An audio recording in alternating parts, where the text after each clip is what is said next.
Hello বন্ধুরা, তোমরা সবাই কেমন আছো? আশা করছি সবাই খুব ভালো আছো। আমি চলে এলাম আরও একটি নতুন ভিডিও নিয়ে। তো আমি রেডি হয়ে বেরিয়ে পড়েছি বাপের বাড়ির উদ্দেশ্যে। আমি আর আমার দিদি দুজনে মিলে যাচ্ছি, সাথে আমার দিদির 2 ছেলেও আছে।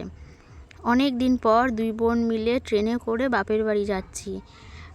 ওর টাইম হয়তো আমার হয় না, আমার হয়তো ওর হয় না, এরকম দুজনে কখনোই একসাথে যেতে পারি না এরকম ট্রেনে করে। আর যদিও যাওয়া হয়, ও ট্রেনে যায় আর আমি বাইকে যাই। তো আজ সুযোগ পেয়েছি, দুজনে একসাথে মিলে ট্রেনে যাচ্ছি। গল্প করতে করতে খুব ভালোই লাগছিল। আর আমি যে ভিডিও করেছি, এই যে উনি আবার স্টাইল দেওয়া শুরু করেছে। তারপরে আবার একটু ঘটি গরম খেলাম। এদিকে আমার দিদি ছোটো ছেলেটা বায়না করছে ও থাকবে না, ও ট্রেন থেকে নেমে পড়বে।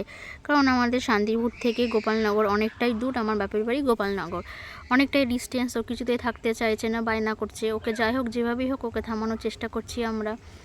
তারপর আমরা চলে এসেছি আমাদের প্রায় কাছে গন্তব্যে চলে এসেছি। কত সুন্দর দেখো মাঠ, এরকম দৃশ্য দেখতে দেখতে চলে আসলাম আমাদের গোপালনগর স্টেশন। এবার আমরা এখানে নেমে পড়ব। পরে আর কোনো শর্ট নিতে পারিনি, এটুকুই নিয়েছিলাম। তো ভিডিওটি কেমন লাগলো কমেন্টের মাধ্যমে জানিও।